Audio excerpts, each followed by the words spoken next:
In this video, I'm going to show you how to remove torchlight on iOS 18 lock screen. Like this, if you press and hold the torchlight on your iOS 18 lock screen just like this, it's going to turn on the torchlight. You see that? And if you press and hold it just like this, it's going to turn off the torchlight. Alternatively, if you turn it on like this, and you want to turn it off, you can just swipe a bit, and that is going to turn off the torchlight on your iOS 18. However, you can remove the torchlight on your iOS 18.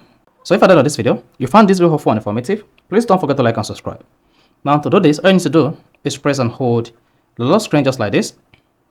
Then click on customize. Then select lock screen under shows wallpaper. Now once you selected that, you'll be taken to this page. Now locate the edit stack or edit widget here. You see an option to remove the torchlight. Now to remove this torchlight from your iPhone home screen, all you need to do is click on this negative icon at top. Then go ahead and click on the done button at the top right. Then select it again. Then you can now go back to your iPhone lock screen.